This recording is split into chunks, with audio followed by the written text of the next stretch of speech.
Our speaker today is a longtime Oakmont resident who served 20 years in the Army in such places as Vietnam, Korea, the Panama Canal Zone, Italy, and then in the Pentagon.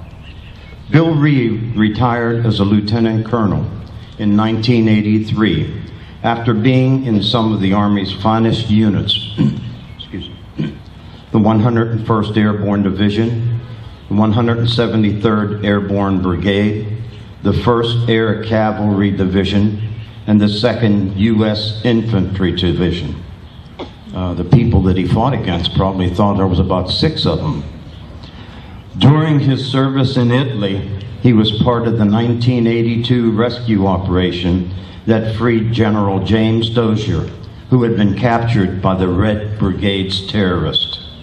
It is my pleasure now to introduce retired Colonel Bill Reed.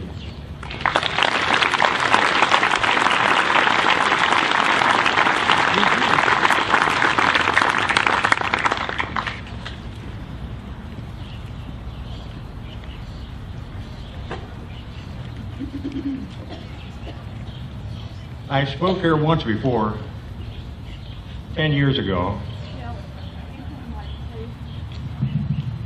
Okay.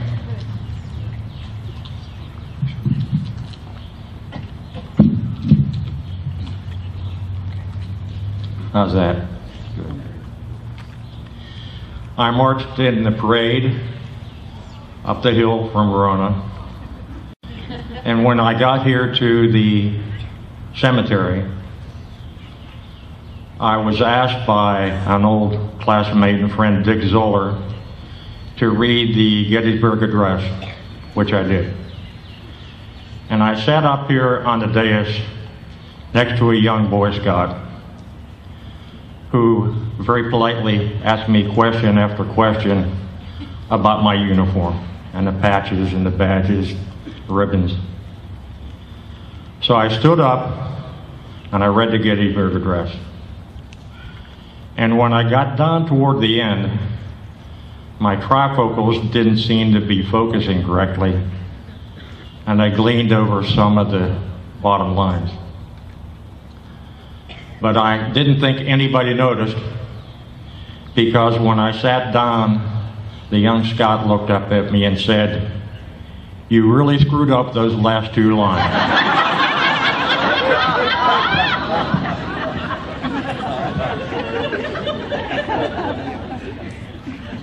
Mr. Mayor, Father Kerensky, members of the community who organized and are participating in this thoughtful event, members of the flight crew, the wonderful ladies of the community who decorate the chairs, distinguished guests, ladies and gentlemen, veterans. Take a moment right now and look around this lovely cemetery. Look at all those flags. Our national colors, flags honoring firefighters. Those flags mark the graves of men and women who served this community and our country. They might not have died in combat overseas, but they still served and have our everlasting gratitude. Adlai Stevenson once said, "Poor is a nation that has no heroes. Shameful is the one that having them forgets." Memorial Day. What is it? Why is it? What is its significance? Its origin. Here today and across the country, American flags will be displayed. Our countrymen will visit cemeteries much like this one, and speeches, such as the one all of you are now patiently listening to, will be given honoring our military dead. We do this every year for the same reason, to remind ourselves simply that freedom isn't free, that historically someone has to pay a high price for it, incrementally, every day, in some way, in places like Iraq, and Afghanistan, and perhaps Libya, and Yemen, Syria, one of those places. So Memorial Day is the day set aside that reminds us of the debt we owe our fallen comrades and countrymen. It brings with it the memory of those, some we may have known personally, who gave everything so that our nation might live. The issues for which many of them fought and died have long ago been settled.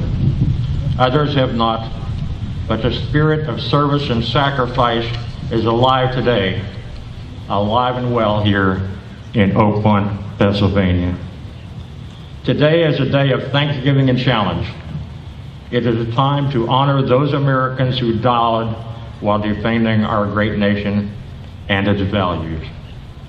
However, let's also make today a day to honor our troops overseas and the veterans who are still with us, and let them all know how much we still respect them for their service and sacrifice and contributions they made.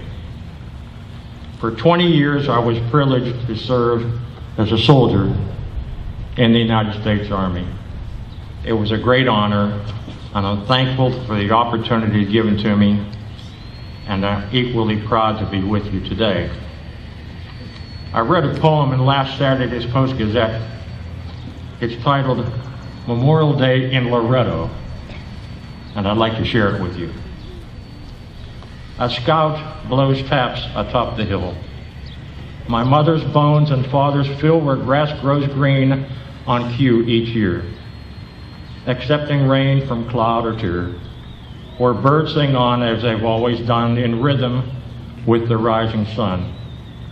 Today we pause and hold what's ours, if only in our minds and hearts, and then move on like winds of change with shapes of the lands we restless range, until we've all our races run and find our time to sleep has come.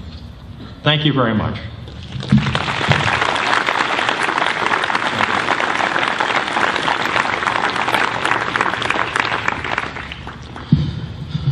Thank you very much, Bill. That was an inspiring message.